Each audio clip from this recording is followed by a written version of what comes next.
getting better. This is my plan. First week, get more so the computer down and learn that. Also, while learning what they're teaching, that's not going to be excluded. Second week, that's going to be towards actually getting to know others and like getting more comfortable. Yes, still focusing on the computer, but actually asking around now. That's when the questions going to start to come up.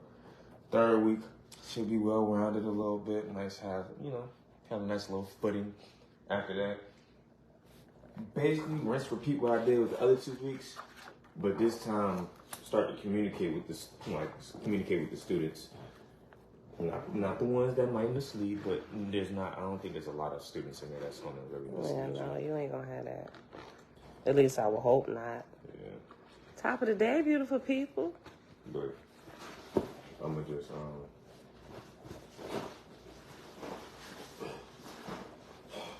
I hope I can get that. You still got an hour before you got to go.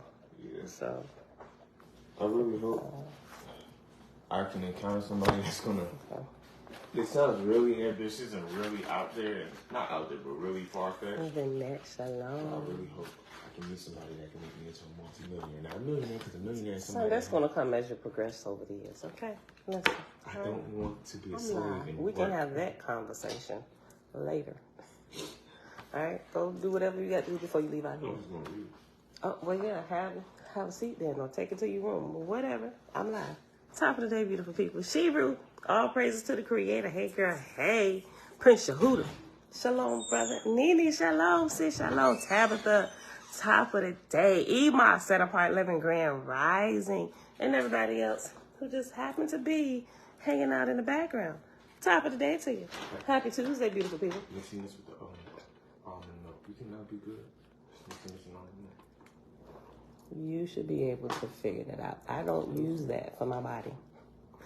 It is Tuesday, November the 8th, 2022. Did I put 7th or the 8th? What day did you tell me it was? Today's 8th, yes. Did I put the 8th? I can't even see my title anymore. But anyway, it's November the 8th, 2022, day 258 of year 4 of reading through the books of the law and the prophets. And of the 4-year consecutive day count, day 1,277.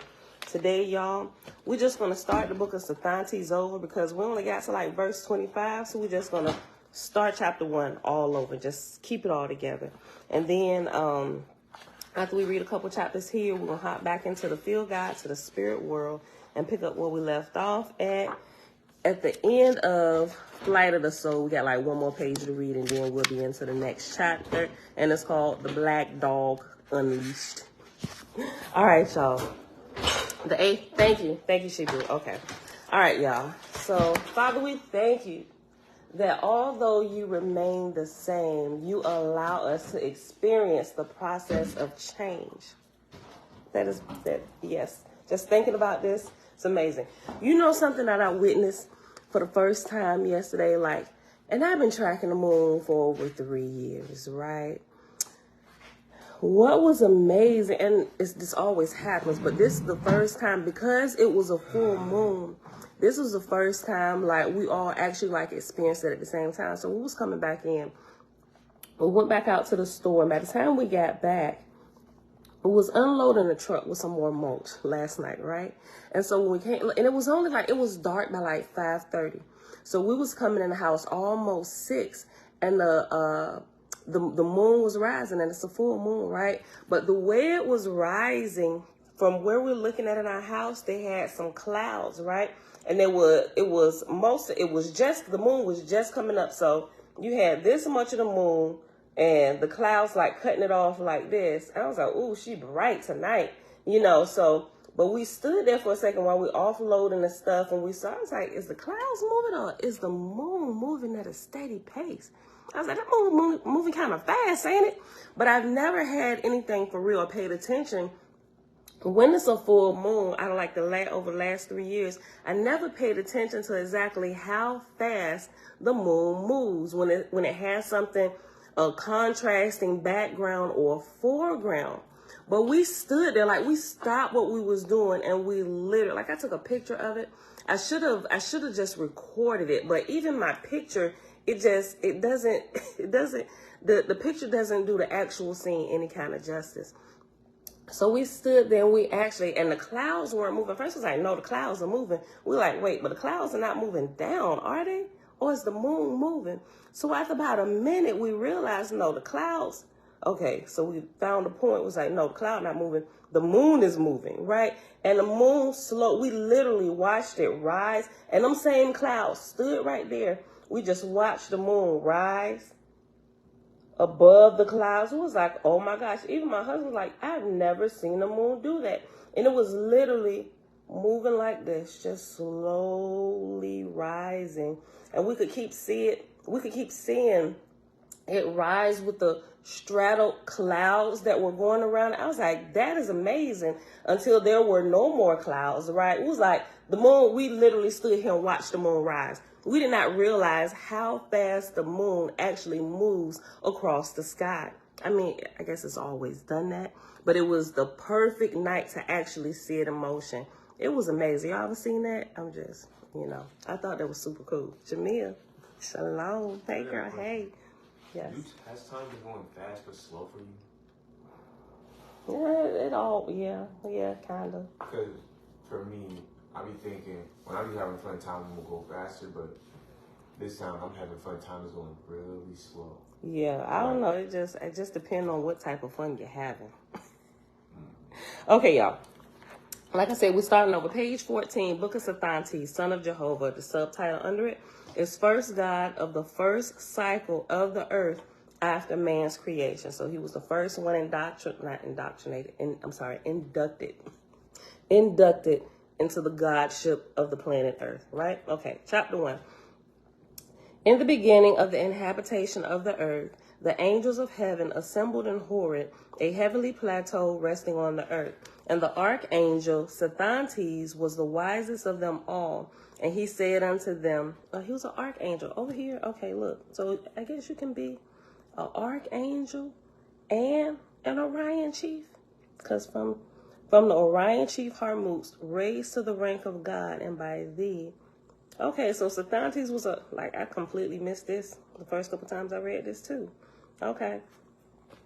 In the beginning of the inhabitation of the earth, the angels of heaven assembled in Horeb, a heavenly plateau resting on the earth, and the archangel Sethantes was the wisest of them all. And he said unto them, Behold, we have come from far off heavens.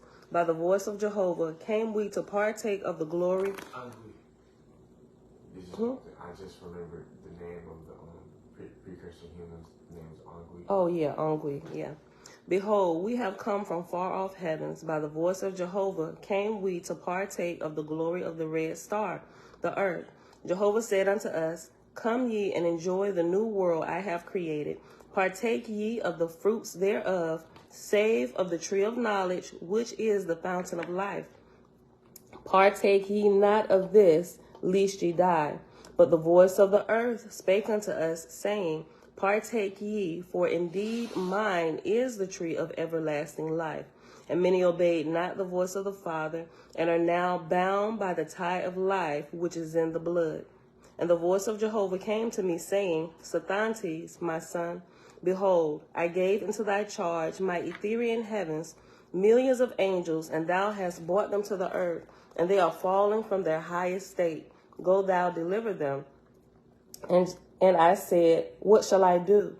And Jehovah said, Bring thy angel host to Horeb, for there will I crown thee God of these heavens and earth, for the redemption of angels and mortals. And it shall be a new heavenly kingdom from this time forth to the end of the world. For it is the time of the ark of Wan. And I will bring from Ethera my high-raised goddess Etizii, chief factor of Harmuz, and she shall crown thee in my name, God of heaven and earth. God said, When I had thus spoken in Horeb before these angels of heaven, a great light, like a sun, was seen descending from the firmament above. And I commanded my Isinars to chant in praise of the Father and his works. Meanwhile, I had the angels of Horeb numbered, and there were of them 27,600,000, and these were the same who were on the excursion in my charge when the voice of Jehovah commanded us to visit the earth. And after 27,600,000 is reference number 1, Number 1 at the bottom of the page says 27,600,000. All subsequent similar changes are not footnoted. See editor's note number 1. Remember, we read editor's note number 1. It's just talking about how when it fixes something the first time, it's not going to repeat it. It's just going to keep with the corrected version. But it's noted the first time. All changes after that, but this particular correction will not be noted. That's the first footnote. Verse 10, we're on page 14. The light above us descended fast forward like a ship of fire. It came nearer and nearer till we saw that it was wide far than the place of Horeb and all my angel hosts. And it came to pass that when the great light had descended to the plateau of Horeb, there came forth out of the light 1,000,000 archangels from the ark of Wan and the host of Oahspe in the orbit of Phosang in Ethera, and they bore regalia and crowns from the Orion chief of Harmutz. Foremost of the archangels was Etizai and her brother Yatihaga, commissioners from the Etherian heaven. So all of these jokers is archangels, right? So out of all the archangels, they chose Sethantes to actually be God for this period of Earth's development. Verse 12. When they came near me, Etizai gave the sign of Jehovah's name, greeting, halting, and saying, all hail in Jehovah's name, and in the love of Harmutz, Orion chief, we come to greet thee, the first God of the lower heaven, belonging to the corporal earth. Animalistic nature, shalom. Amanda, shalom, shalom. Anita, greetings. Derry CM, shalom, shalom. Verse 13, page 14. I said, all hail, O emissaries of Harmutz, chief of Orion worlds. Come, O Etizai, and thy brother and all this host. Come, honor my throne in great Jehovah's name. The archangels then came forward, saluting, and Etizai said, in thy name, O Jehovah, I found here a throne. And she caused to rise the form and substance thereof, and she ascended thereon, and Yatiaga with her. And the other archangels formed a crescent in front of the throne, all of them bearing crowns or diadems, but they stood upright. And now the angels of the host of God took their places, that they might witness the testimony of Jehovah's commission. But the lights from the columns of fire, brilliant in all colors and shades and tints, baffled many of them from seeing plainly. When all these things were in readiness, Etizai, standing erect and brilliant like a star, raised her right hand, saying, Jehovah, all wise and powerful, in thy name, this thy son, God, I crown. From the Orion chief Harmutz, raised to the rank of God, and by thee, O Jehovah, ordained. Henceforth, be known forever in emancipated heavens as thy son. Peace, wisdom, love, power. And now with her left hand, she raised high the crown, so that all might see and bear witness, and giving the sign again of Jehovah's name above the crown, whatever the sign is, I think they do the, right? I probably did that wrong. And now with her left hand, she raised high the crown, so that all might see and bear witness, and giving the sign again of Jehovah's name above the crown, where a flame of light shot forth brilliantly. Thereupon she placed the crown on God's head, saying, Arise, O my son, thou son of Jehovah. Instantly there arose from the millions of souls one universal shout, All hail, O son of Jehovah. And God rose up, having the crown on his head, and the people cheered him lustily, for he was well beloved. Etizai said, Bring forth thy 5 chief lords, that I may crown them also. God then caused the 5 chief lords, of whom he had selected, to sit at the foot of the throne. Again, Etizai raised her right hand, saying, O Jehovah Almighty, from whom all glories emanate. In thy name, these thy sons I crown, lords of the earth, and of the waters of the earth, from the Orion chief Harmutz. By my commission do I raise them to the rank of lords for kingdoms of heaven. Peace, wisdom, love, power. Then Etizia took the crowns, which were handed her by the other archangels, and placed them on the heads of the lords, saying, Arise, O my lords, and be ye lords of Jehovah for his glory, and be ye the lords of God, having dominion over the earth and the waters of the earth, in love, wisdom, and power. Amen. The lords rose up, having on their heads the crown of lords, and again the multitude saluted with great cheering. When the applause ceased, Etizia said, My God and my lords, give now the sign of Jehovah's name, that his glory may be fulfilled. For this was the oath of office. And after that is reference letter A, right? Okay, so we're going to do this again, but we're not going to go through and read Emethakava again, y'all. All right, because we read it yesterday. All right, so it says reference letter A. And A says, oh, I'm sorry, no, it ain't that yet. Okay, it's A. The sign is the circle twice cut. Twice cut. Oh, I think it's with like the cross in the middle and the leaf. Okay, the circle twice cut, right? Or circle. I seen Cal do it, right? I probably got it all wrong, but it reminds me of what the Catholics do, right? What they do? How do they? I don't know. They're doing a cross, right? But with the sign of Jehovah, you do the circle and the cross in it, you know, and then there's a leaf. I don't know if it's, I don't know. I don't want to screw it up. I don't want to be disrespectful. But, yeah. Okay. So, the sign is the circle twice cut. For further information, see chapter Emethakava, Book of Safa, 1882 edition. Right, that's what we got to Emethakava. But we won't do that today because we did it yesterday, and that's why we couldn't finish the chapter. Following those footnotes out, because it takes you to Emethakava, and right after the chapter, the title Emethakava, it sends you to another reference in the book of the Ark of Bond. And then you come back and read that, and that it just took up literally the rest of the day yesterday. Okay.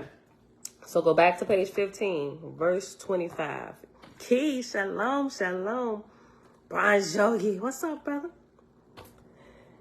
And God and the Lords saluted Jehovah before the hosts of heaven. And they stood apart a little distance, and Etizia said, Behold, the all-light Jehovah encompassed me. My voice shall be his voice. By the glory of faith in him am I one with the Father.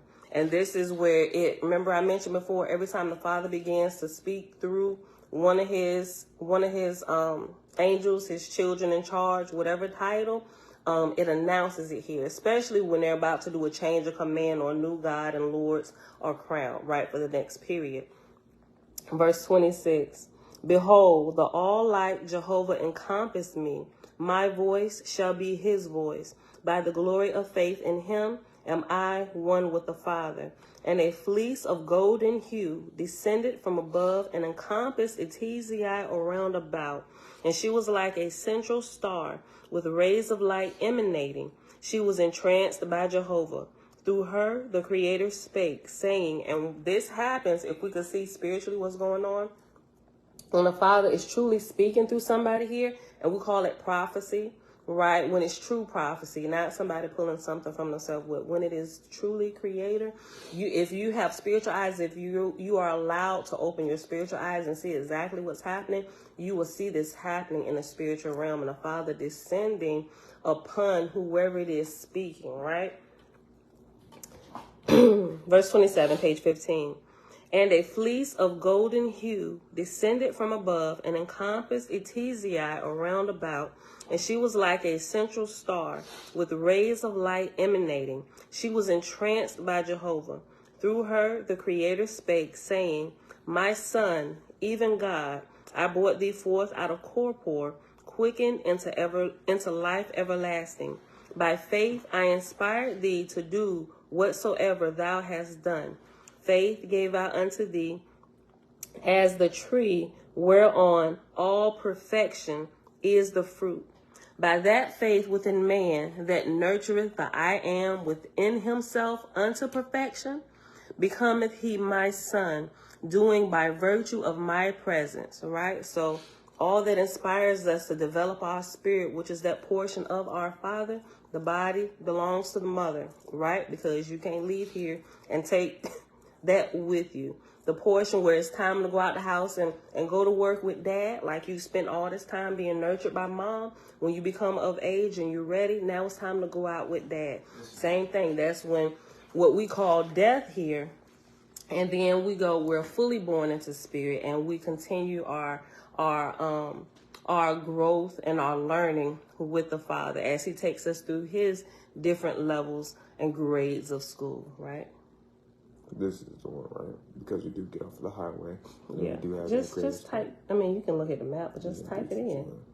Yeah, just type it in. That's the address? Yeah, 28 minutes. Hold on. Wait, where's the address? We just have that. Let's scroll down. Yeah, that's it. Yeah, that's it. That's the address. I'm going to say this as well. You about to go? No, Feels you like still got, we got 45 minutes. Yeah, I'm still reading. This is Okay. interesting. Okay. But I'm going to say, y'all probably can't wait I told you to. I gave him this book yesterday. When y'all get to this, y'all going to get happy. But at the same time, you know something I'm happy about? Probably sounds like a, what is it, hype hit, whatever it's called, cockiness, whatever. I don't care. I'm happy that I was able to do this. Tell me why I figured this out before I even knew about the book. I explained that to them yesterday. Yeah. If y'all was here yesterday, I told y'all he got by like osmosis some of the information that's in here. And I was like, wait a minute, you gonna like this. He was like, what? I didn't even know this book existed. Yeah, so he's reading Susan B. Martinez, The Mysterious Origins of Hybrid Man. Okay, let me finish my video, son. Go ahead. Go finish enjoying. Take that. All right. Awesome. Madim Ali, shalom, shalom. Okay. What was that? 28? Yeah, so listen, I know I talk about this a lot now.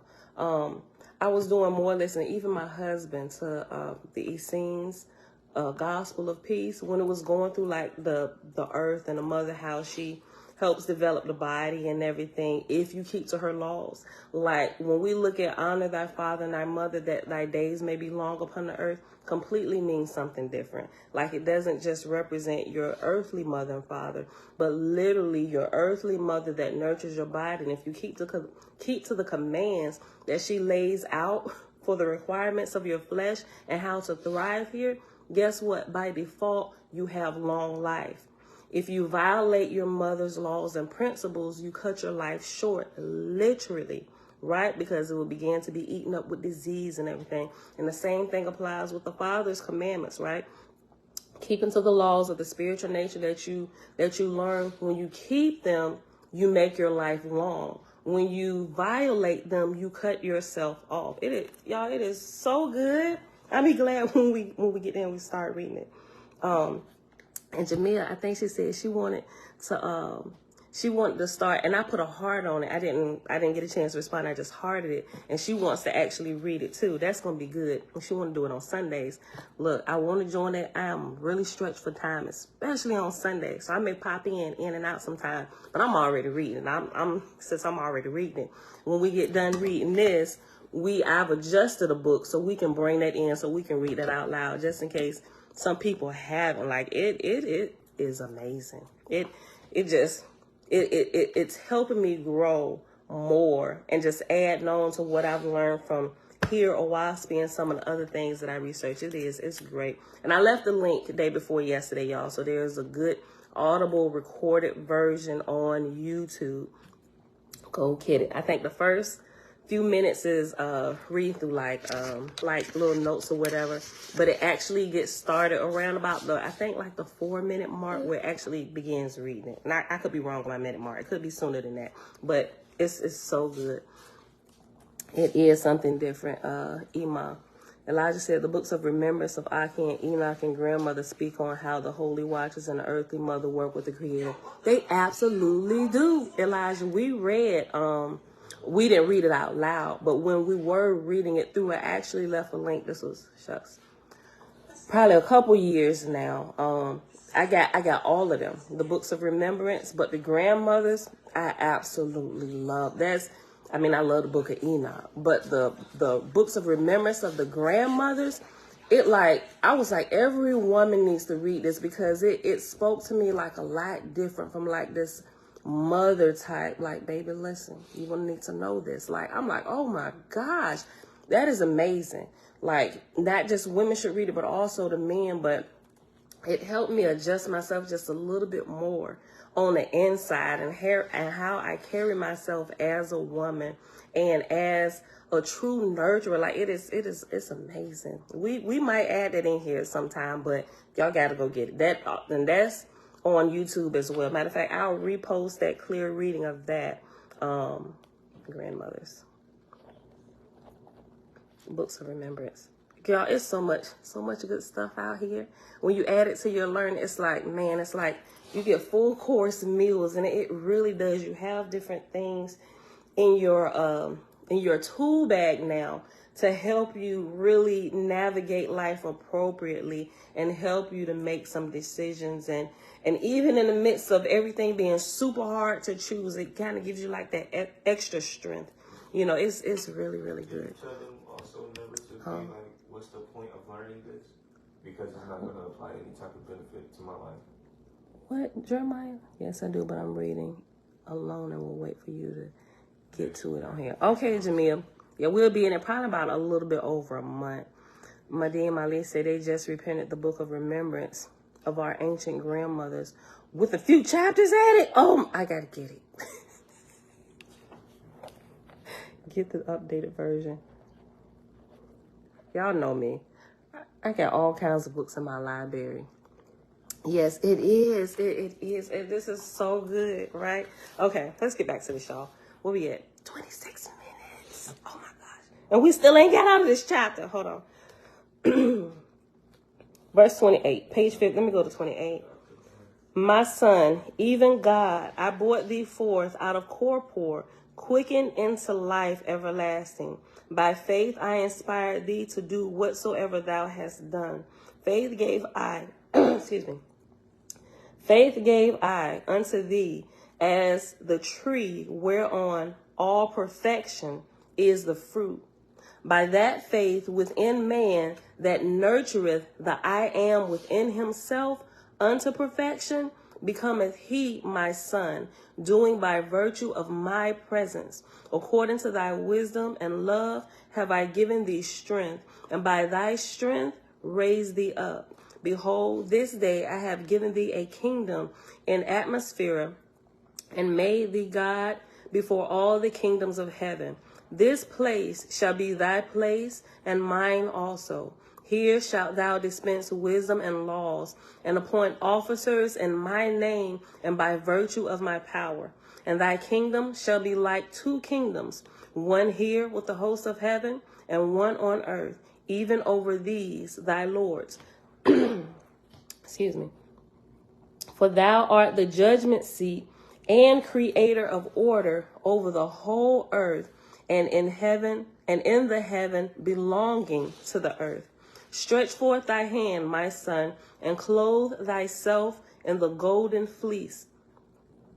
God made the sign and then raised his hands upward, saying, Jehovah, Jehovah, by thy command I call upon thee to array me in thy golden fleece. Behold, I am thy son. So this golden fleece, let's go back over here real quick.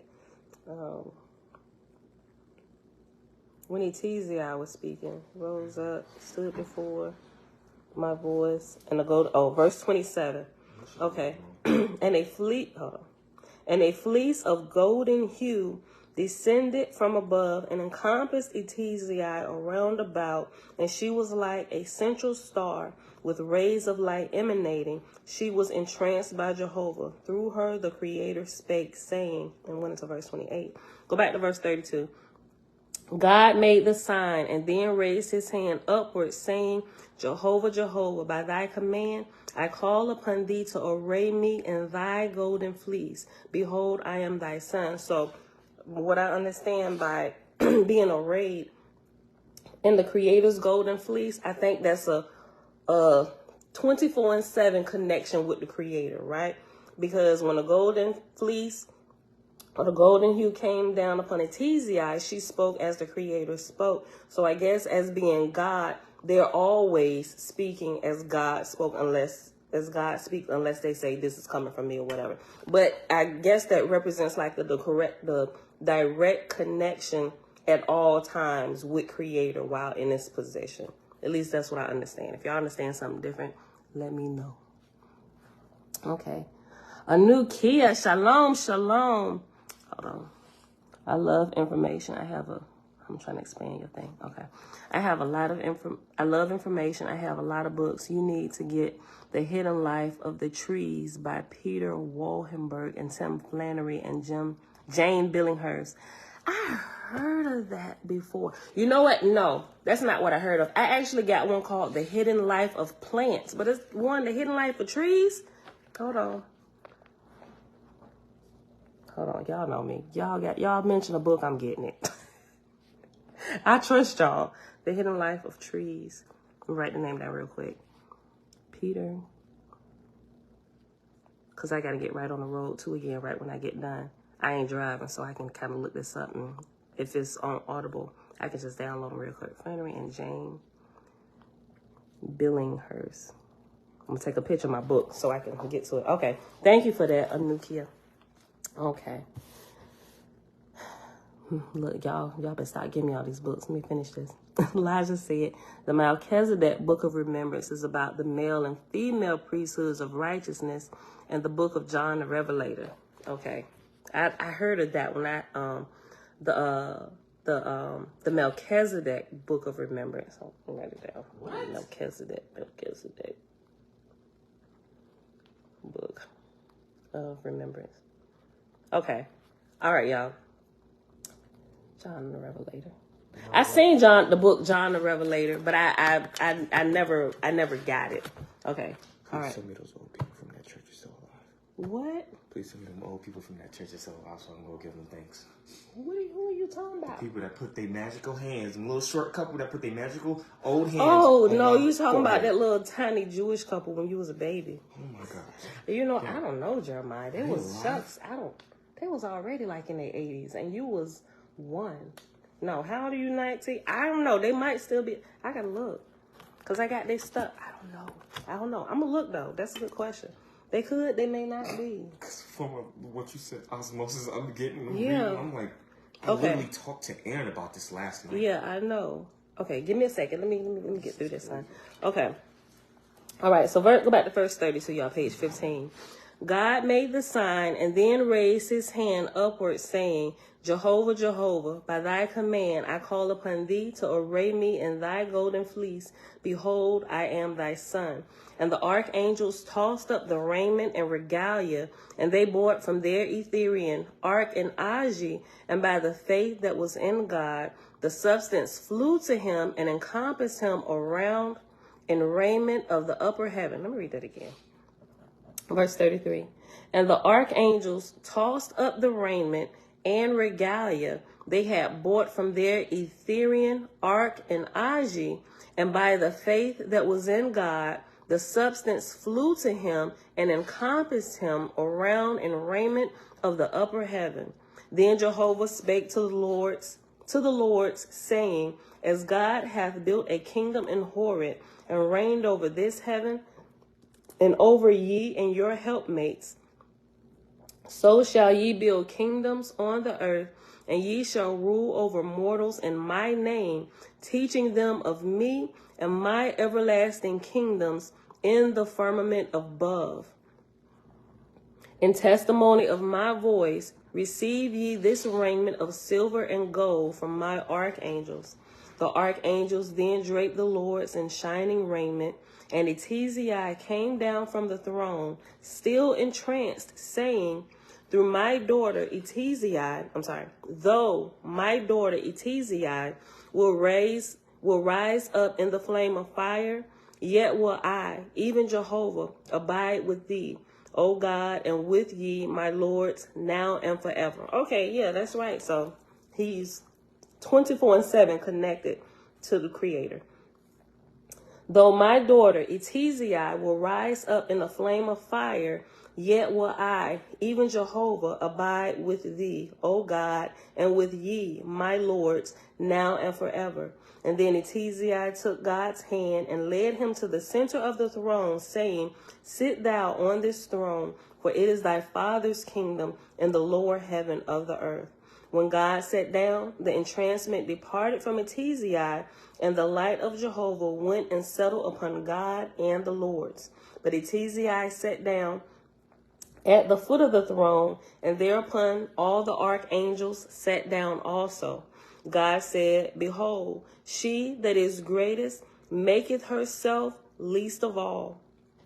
Arise, O daughter of Jehovah, and enjoy my kingdom, for it is Jehovah's also."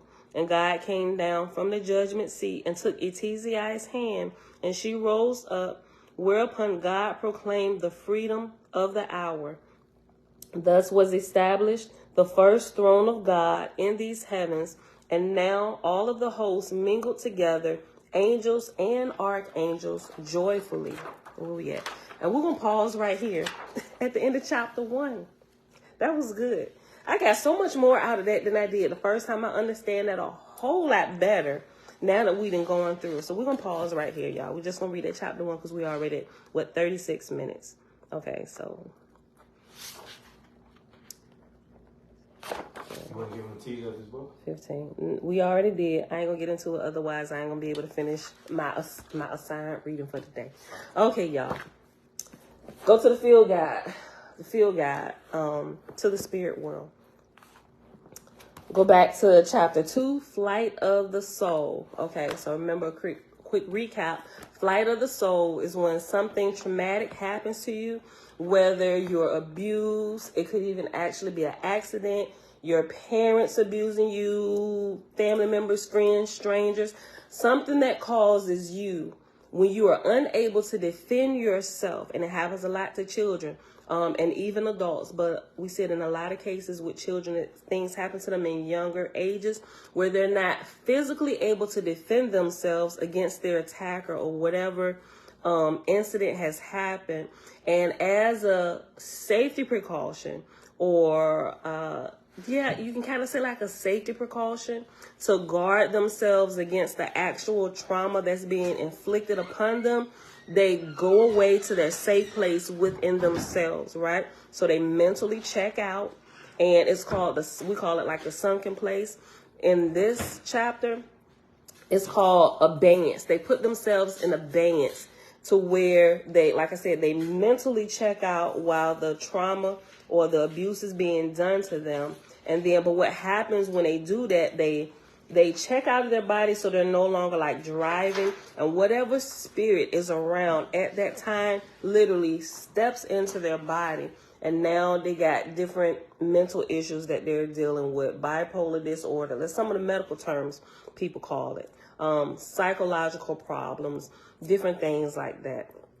So this gets into how this starts when you do it. And people don't know that they're doing this. They're just looking at a way to protect themselves.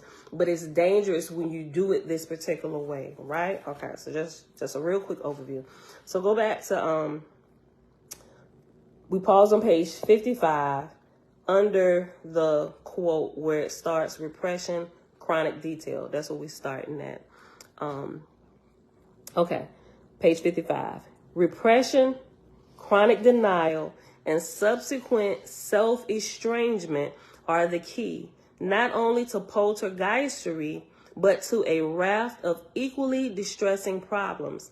In OCD, for example, Zach was dealing with his obsessions and compulsions with total denial. Rappaport, 1989, page 51. And as for phobia, most phobics were unusually timid or shy as children, wouldn't hurt a fly types, yet they do have a strange fear of harming others. Often it is the child in the nurturance vacuum who has no one in the family to turn to, no one to depend on, who withdraws with his fears, repressing his hostile feelings to parents and further alienating himself from himself. This sets him up for intrusion, or you become like a prime host for demonic possession, right? Other entities stepping into you, right? This sets him up for intrusion. Multiples too.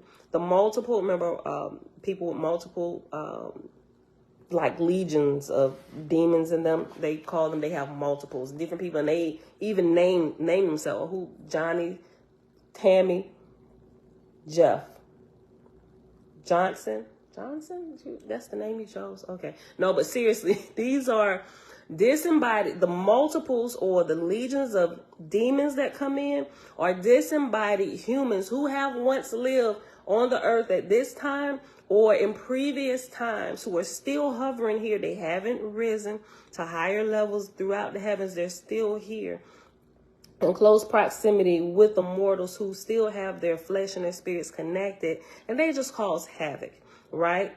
I always say the book of Enoch chapter 15 talks a lot about them. They give them all different types of names, but this is who they truly are, right? And a bunch of them can come in. So you got, with the different names, these are actually people or spirits, whatever you want to call them, demonic invaders, but they were once human with flesh. Now they just fully spirit form, right?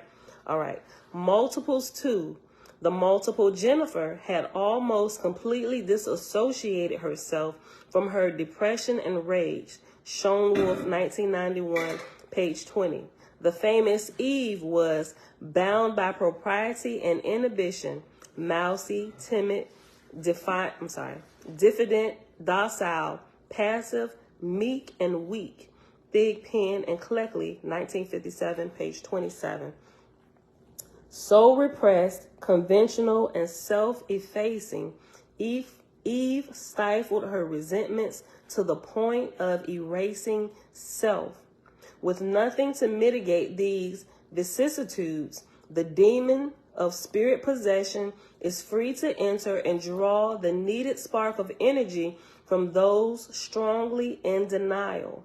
It has been found that the greater the repressed rage, the more horrendous It has been found that the greater the repressed rage, the more horrendous the entity that finds lodging therein. So don't just let things build up, right? Some people that as soon as they get mad, they going off. That's probably a good thing. Because if you thought they bad now with just every time you cross them, they going off. Imagine if they allowed that to pin up and they was quiet and quiet. It's them quiet anger outbursts that are the killers, right? Those who hold things in and pin things up, those are the ones sometimes that end up snapping. Be like, oh my God, she was such this nice lady, nice and quiet. How could she murder her husband? You know, stuff like that, right? It's when you do that, when you don't speak up for yourself and you don't get all these repressed feelings and anger and rage out, it also sets you up for demonic possession or spirit intrusion, right? And then you snap because you have come to the point where you erased self and the spirits that are hovering by. Oh, this is an empty place. Let's go in and step in this body, right? And it's a freak show from there. So repressed, conventional, and self-effacing, Eve stifled her resentments to the point of erasing self. With nothing to mitigate these vicissitudes, the demon of spirit possession is free to enter and draw the needed spark of energy from those strongly in denial. It has been found that the greater the repressed rage, the more horrendous the entity that finds lodging therein. Some demoniacs are so perverse, they encourage the host to take his or her own life. This business deserves a chapter of its own. So on we go. And that's going to go into that, right? Okay. So that was the end of chapter 2, Flight of the Soul. Now it's about to get into this particular thing. It might be kind of, Ask me questions of if I have everything right now. What? If I got my folder. Oh, just do the double check. I ain't got you are of age, son. Do your own self checks. Mm-hmm. I ain't got to do that no more. You in college, boy. Let's go. Get it together. Mm-hmm. Everybody needs it. Get it together. Come on. All right. You double check your book bag and stuff. I shouldn't have to do that for you anymore. It's time to start putting into practice What you learned while you was under my care. You still under my care, but now you go away for a little while. You come back, and I check on the baby duckling, right? How did it go today? And don't get sidetracked by the pretty girls. He came in yesterday. He was talking about, he said, oh my gosh, it's this woman in my class. He said, she about my age. He said, she was all kinds of beautiful. She said she had a fiance. I heard a sigh in the back. It was like, and then I almost laughed and broke composure, but I had to put my head down to really hold it in because there's no way homie got his hopes up some way, somehow. And Looked then, like you was eyeing this beautiful girl, too. look, hey, I admit it. She was, Pay attention to the road, son. Focus. All right. Go on. Get out of here. I love you. Y'all. Okay. Chapter 3. We're on page 56. And it's entitled, The Black Dog Unleashed. Quote, I heard the whispering, end quote. Danny S. quoted in Neffe and Smith, A Stranger in the Family. Oh, my gosh. That just give me chills. A stranger in a family. Kind of like sleeping with the enemy. Look, listen, okay. After Danny S. slit both of his wrists while in prison, he survived. He remarked, it really wasn't a suicide attempt. It was much more than that. Oh, that was a quote. I'm sorry. Quote, it really wasn't a suicide attempt. It was much more than that. End quote. Was he trying to eliminate himself or him? The word he used for the presence, the separate mind, the whispering one, the somebody, the voice that was coming from inside. Ooh. Neffe and Smith, 1995, pages 279, 134, 328. Even the title of Danny's outstanding 400-page biography, A Stranger in a Family, by Stephen Neffe and G.W. Smith, hints broadly at the alien self that intruded upon his golden boy from a perfect family. Imprisoned for serial rape and one murder, Danny, a personable and intelligent young man, had been given to unexplained absences, typical of the vacated self that we pinpointed in our survey of abeyance. Quote, I was a zombie, end quote. Just before the onset of one of his blackouts or brownouts, quote, he would get a distant blank look in his eyes, dark and hollow, end quote. Neffe and Smith, 1995, page 178, 113, and 158. Probing abeyance, we saw at the tip of the iceberg evidence of massive suppression and denial. Dismissal remains the most common line of defense. In Danny's case, quote, he not only refused to admit that he had killed her, he denied that she was dead, end quote. His was, quote, a wall of silence, sometimes a wall of frenetic, disjointed denial, sometimes a wall of evasive non sequiturs, but always a wall, end quote. Neffe and Smith, 1995, page 368. So remember, at the end of these quotes is given of references for where this was pulled from. So I hope that's not becoming too redundant for y'all. But the passionate language of his biographers say it all. Quote, denial, denial, denial. All roads lead back to denial. Evil isn't so much Satan and demons as it is just the little lies we tell each other, end quote. The denial, of course, went beyond Danny himself. His parents, quote, had lived emotionally estranged for much of Danny's childhood, yet covered it up with pretending they had the perfect marriage, pretending they had the perfect family. Growing up with denial like that, Danny didn't need to be abused. Having to live this massive lie of perfection, perfect son, perfect parents, perfect family was more of a burden than any beating or molestation could ever be, end quote. Wow. Nathan Smith, 1995, pages 380 to 381. Gary Gilmore also slit his wrist in jail. And after jail, there's an asterisk. And at the bottom, the asterisk says, until the time of Gary's execution by firing squad, his choice, he chose to get the firing squad. Until the time of Gary's execution by firing squad, his choice, in Utah in 1977, the capital punishment moratorium had been enforced in the United States for more than 10 years. Gary had killed 2 Mormons. Okay, so go back up. Okay. The third paragraph down. Gary Gilmore also slit his wrist in jail. So did serial killers Henry Lee Lucas, who had been diagnosed passive-aggressive, and Ed Kemper, 7 kills.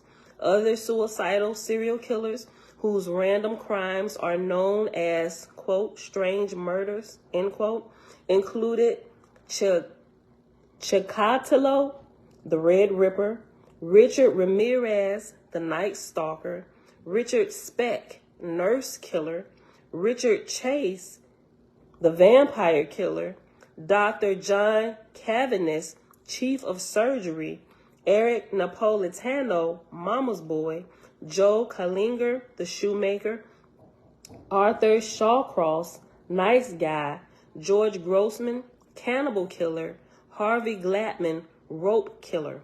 What else do these psychopathic killers have in common? John Kapler, Dr. Death, was an established anesthesiologist in California who emerged from a childhood of denial and abuse as a non-person, ultimately diagnosed schizophrenic and passive dependent. It is the passive, void personality that most interests us. That void made him wide open to usurping entities whose dictates were later identified by experts as command hallucinations. But they were not hallucinations, not imagined, for Kapler's empty vessel had attracted negative controls, just like we see in like the New Testament, right? The man who had legions of demons ripping off all his clothes and stuff, and then Jesus came through, cast them out, and he was in his right mind, put clothes back on. Yeah, same kind of stuff be happening, y'all. Listen, we're on page 58 at the top. The voices arousing him to murder and mayhem began instructing him to administer the wrong medicine to his patients. One of his victims, a mother in labor, suffered brain damage from his handiwork. Quote, I attempted to kill 3 patients, end quote, Kapler later confessed.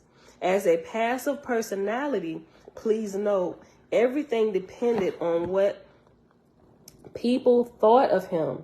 Rising as he did from a lower social milieu to a prestigious one, Kapler's persona was all veneer, all show, a surface self, an empty suit. His biographer, Dr. Keith Abloh, calls it the armor of his false self, end quote. I didn't even say quote. Quote, the armor of his false self, end quote. Deceiving spirits spoke to Kapler. All right, son, drive safe. Love you. Deceiving spirits spoke to Kapler, urging him as he got in his car to kill himself in an accident. The so-called hallucination also commanded him to commit vehicular homicide. 2 tragic deaths did result. He felt possessed. Quote, it was as if the car was being driven by someone else, end quote. He was told to, quote, hit and run, end quote. Said Kapler, quote, I felt like it was a duty to perform, and I performed it, end quote. Abloh, 1994, page 67, 31, 37, 52, 41, 77, 89, and 10. And after I performed it, there's another asterisk. And down at the bottom, the asterisk says, Kapler, a Korean war vet, may also have had PTSD. See discussion toward the end of this chapter.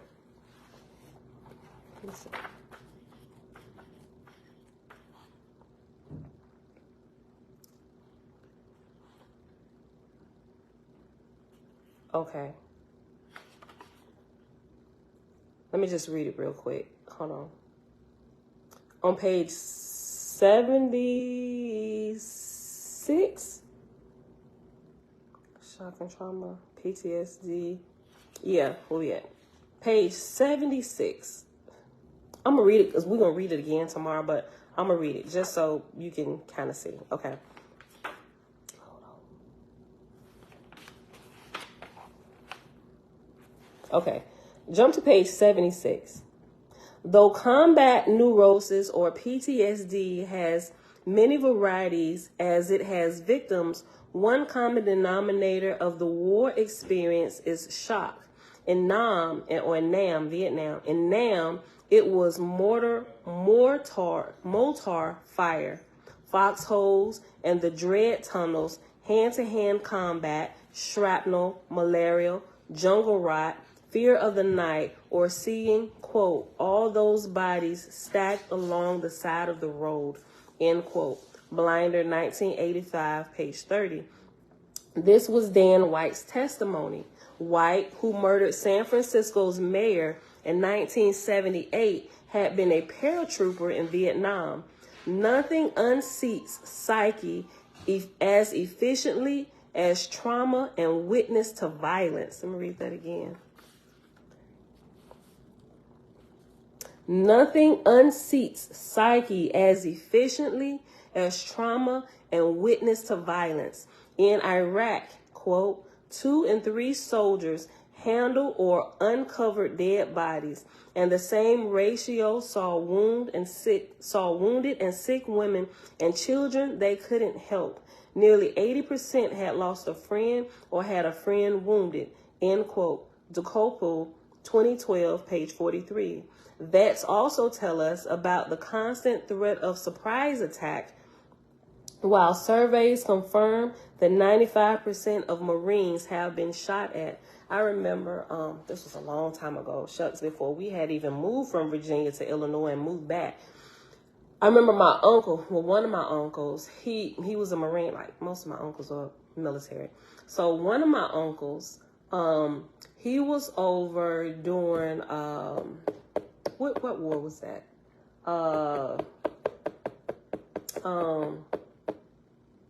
Darn it. Oh, it's right on the tip of my tongue. But anyway, he was over there. But when he had come back off leave, I remember, and I think he was changing duty stations, if I remember correctly. But I remember when they came to visit, they came from a couple states away. But I kept noticing that he would keep like looking out the window, like always like looking over his shoulder and stuff. And I was like maybe 11 or 12 at the time. And I couldn't understand it, but he seemed like extra paranoid.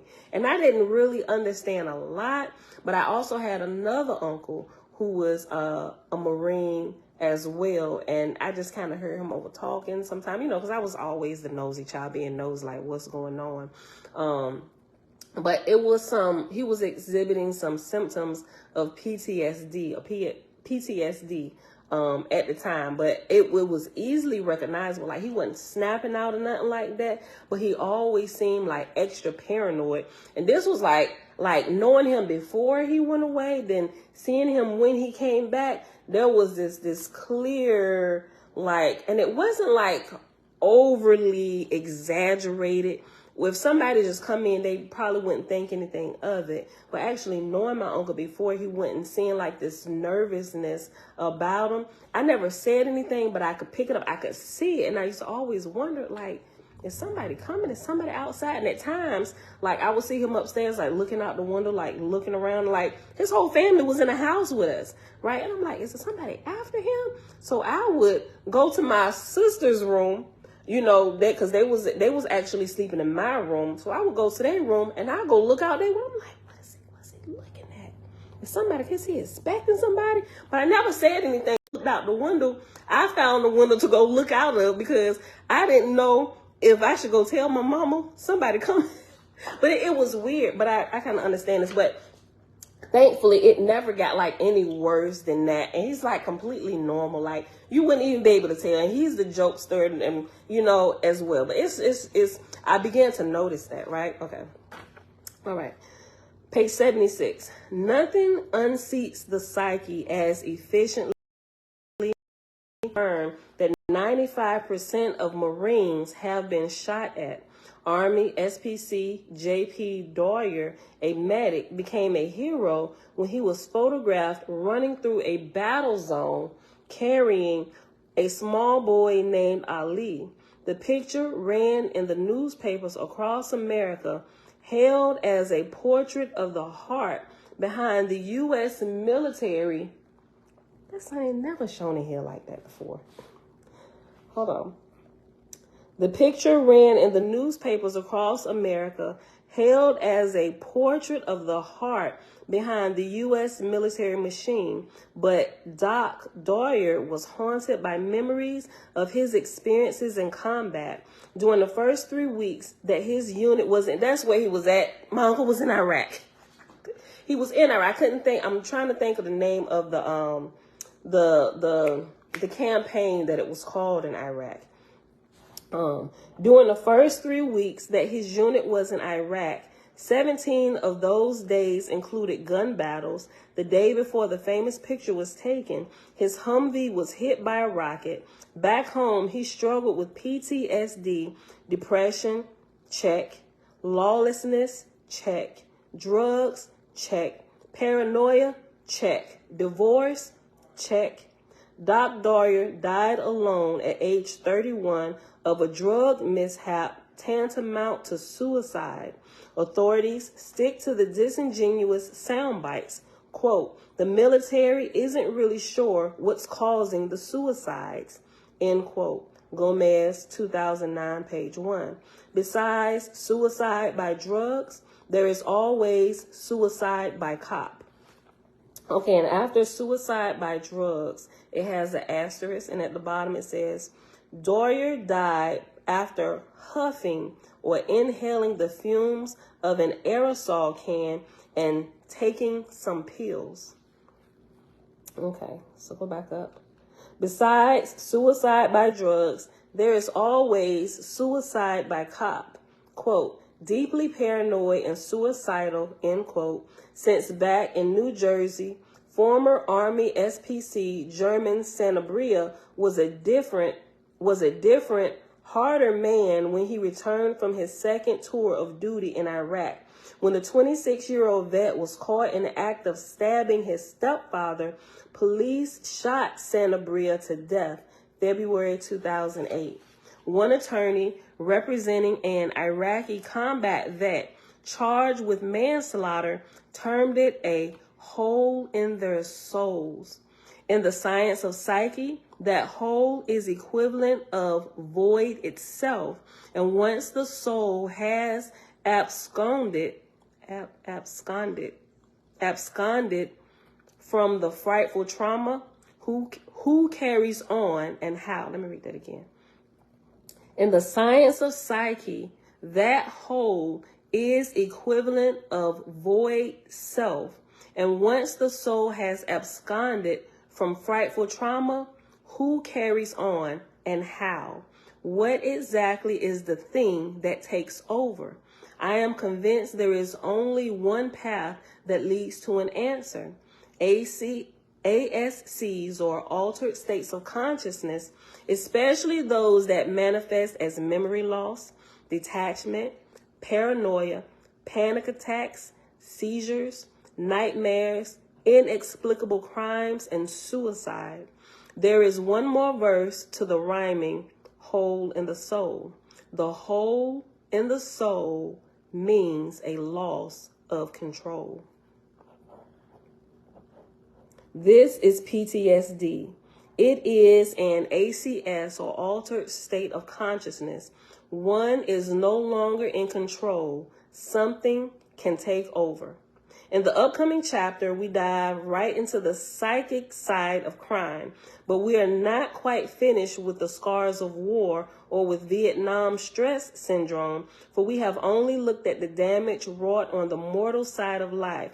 What about the actual casualties? More than 50,000 Americans died in Vietnam, mostly young guys who had barely begun adult life.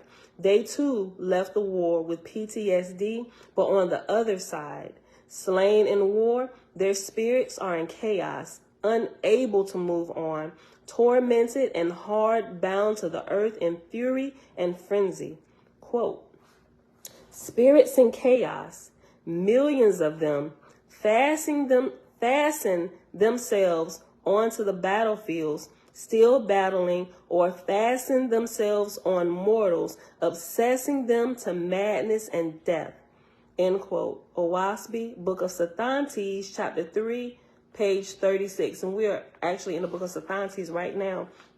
We'll probably read that tomorrow. Let's see.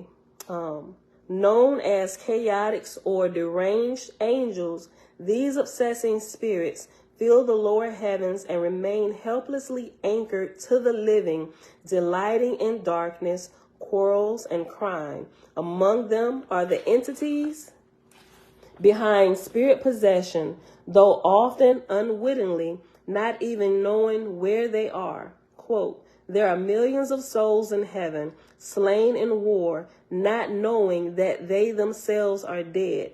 They have not wisdom or strength to go on more than one length away from the mortal they inhabit. End quote. That's found in Oahspe, Book of God's Word, chapter 7, verse 11, and Book of Leka, chapter 21, verse 12. And their mortal hosts may be, quote, driven to nameless deeds of horror, end quote. Oahspe, Book of Wars, chapter 54, verse 18. It is time then to plunge into the dark side. However grisly and gruesome it is in the depths of sociopathy, the world of the predator, that we may uncover the most telling features of psyche and the genesis of soul murder. Okay, so although this ends this chapter, we got to go back because it told us to jump to the end to look more into the PTSD, right? So we got to go back and we actually have to pause right here. What was my spot? It told me to jump.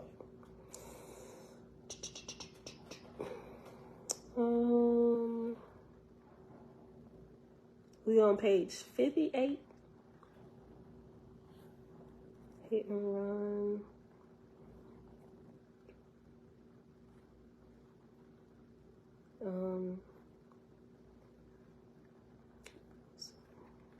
Such a command. Oh, okay. That's where we paused. Okay. He was told to hit and run, said Kapler. I felt like it was a duty to perform, and I performed it. Okay. Who but a pliable patsy would obey such a command? Okay. So we're going to pause. Tomorrow we're going to pick back up. No, we won't be here tomorrow. Tomorrow we will be observing Sabbath. Remember, I made a correction the other day. Excuse me.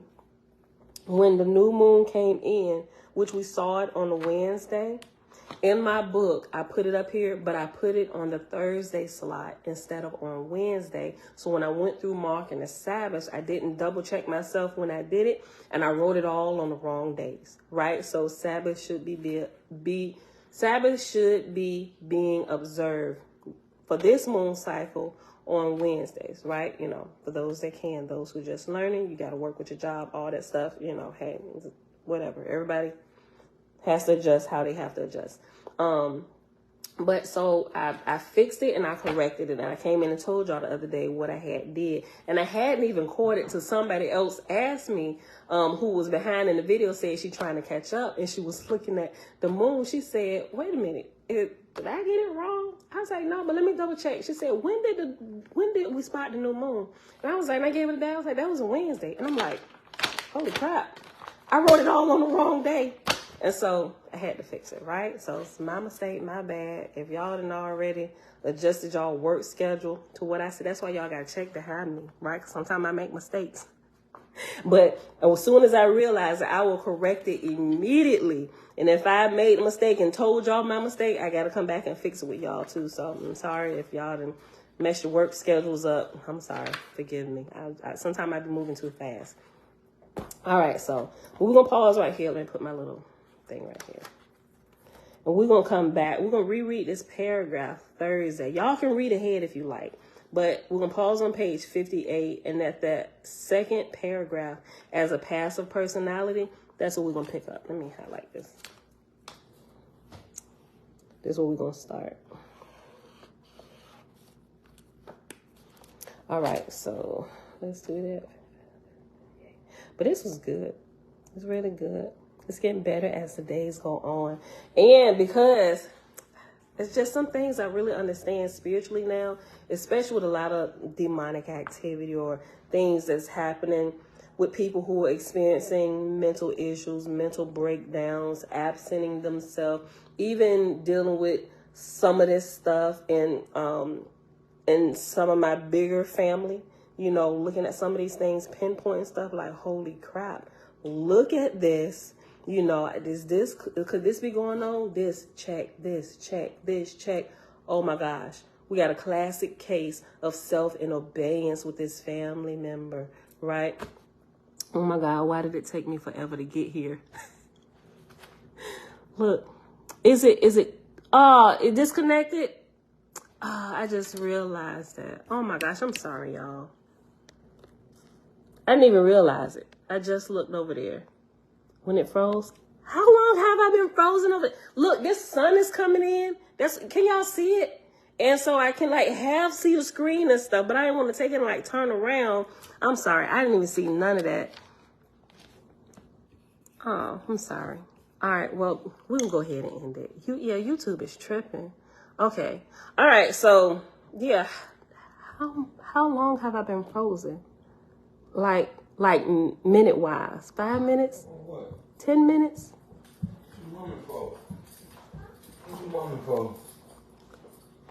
Okay. All right, we about ready?